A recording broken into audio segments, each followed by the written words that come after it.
के बड़े नेताओं को कभी ये कहते हुए नहीं सुनेंगे कि टोटी काट लेगा, टोटी ले जाएगा, लोटा ले जाएगा, मंगलसूत्र छीन लेगा, भैंस खोल ले जाएगा।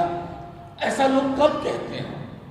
जब हताशा आपके मानसिक संतुलन पे हावी हो जाए।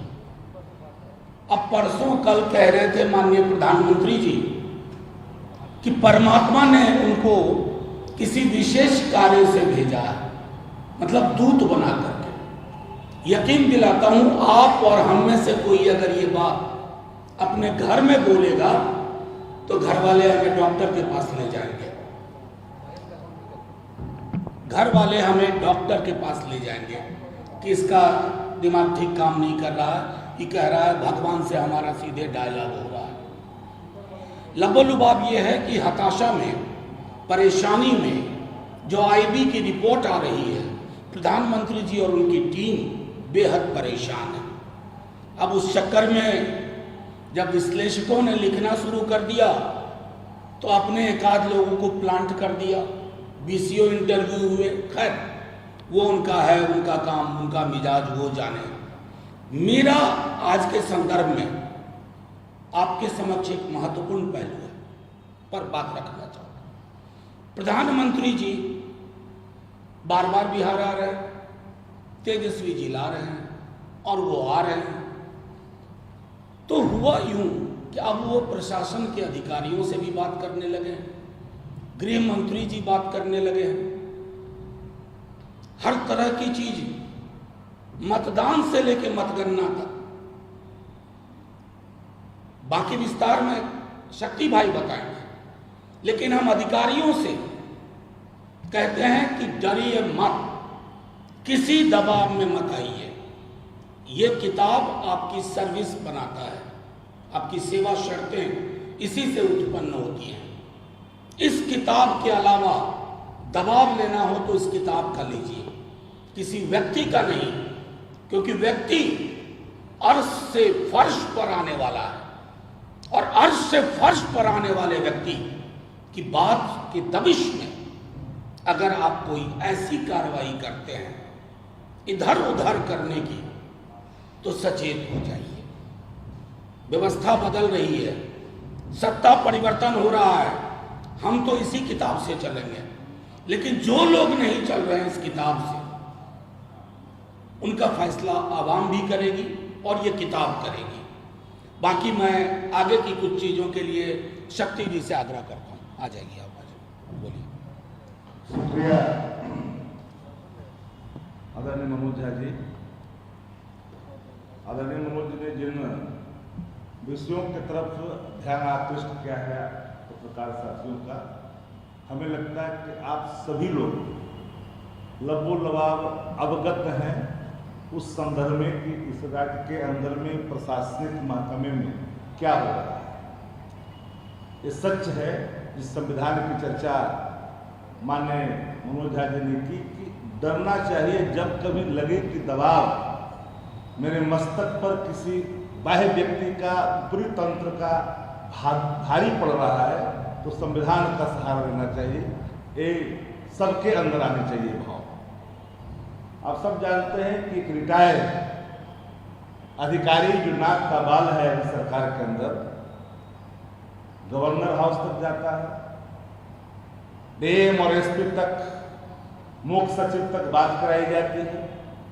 आप जानते हैं कि इस देश के अंदर में आचार्य संहिता लागू है, बावत भी अगर सरकार के उच्च अधिकारी जाकर करके रात में मिलते हैं और मिलकर करके प्रशासनिक महकमे में हस्तक्षेप लगातार अगर करते हैं, तो ये एक पूरी तरह से हमारा अपना मानना है कि दुर्भाग्यपूर्ण है।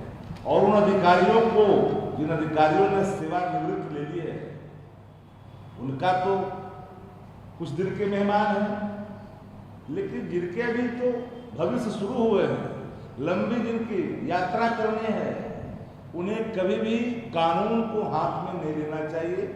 कानून अगर हाथ में लीजिएगा तो कानून के हाथ लंबे होते हैं। कानून कभी आपको अंतिम पद तक आपका पीछा नहीं छोड़ेगी और कानून के शिकंजे में कानून से छेड़छाड़ करने वालों को आना ही पड़ेगा।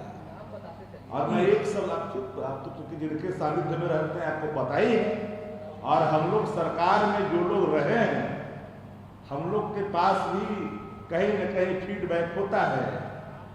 और जो लोग अभी नए नए आए हैं सरकार में, और जो लोग सरकार लंबे समय तक चलाए तो उनको अनुभव है। हर अधिकारियों का कहीं न कहीं फीडबैक खुल करके सामने आ ही रहा है। कौन नहीं जानता है वो कौन व्यक्ति है जिसके दबाव में क्या हो रहा है? कौन है सेवानिवृत्त व्यक्ति? एक व्यक्ति जानता है बिहार का? कौन है जो राजभवन जा रहा है?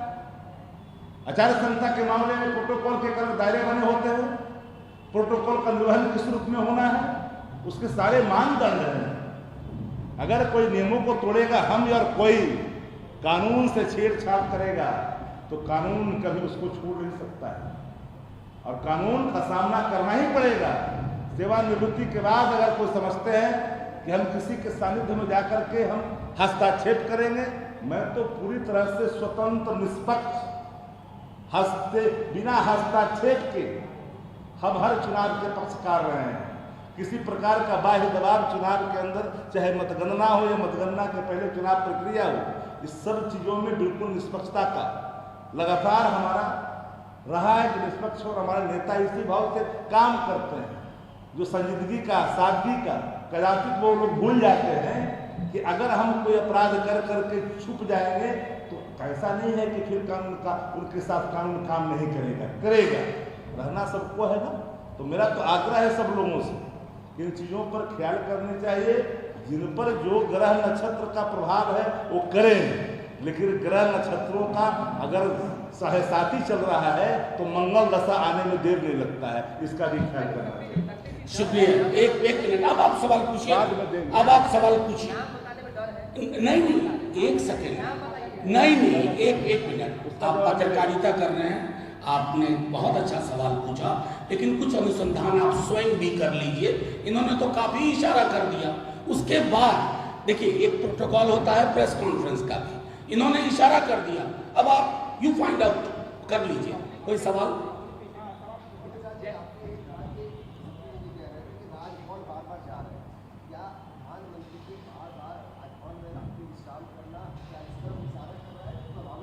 नहीं, देखिए, मैं एक बात साफ तौर पे कहूँ, शक्ति जी ने काफी स्पष्टता से कहा, एक अधिकारी का नाम लिया। हमने सिर्फ ये कहा कि कोई भी अधिकारी हो, वर्तमान या सेवानिवृत्त, अगर इस किताब के दायरे का उल्लंघन हो रहा है, अगर रूल ऑफ लॉ से देश चल रहा है, अगर आप मैनिपुलेशन की कोशिश करेंगे तो इस बार प्रतिकार बहुत सख्त होगा, बहुत सख्त होगा, यहां से लेके दिल्ली तक। बस इतना कहना है, समझने वाले समझ गए।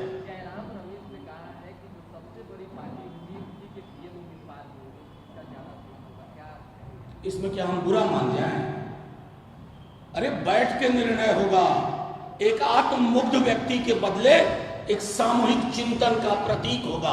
एक ऐसा व्यक्ति नहीं जो आप चुनाव के आखिरी चरण तक बोलता है परमात्मा ने मुझे भेजा है। मैंने पहले ही कहा था, अगर आप ये बात कह दें, हम ये बात कह दें, हमारे परिवार के लोग हमें डॉक्टर के पास ले जाएंगे।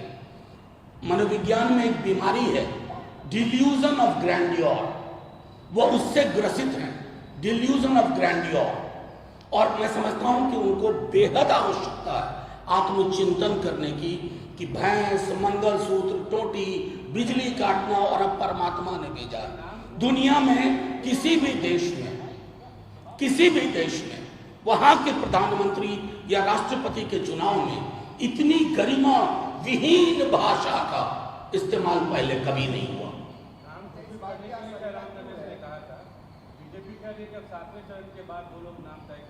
अरे बीजेपी कह रही है तो बीजेपी वालों से पूछिए।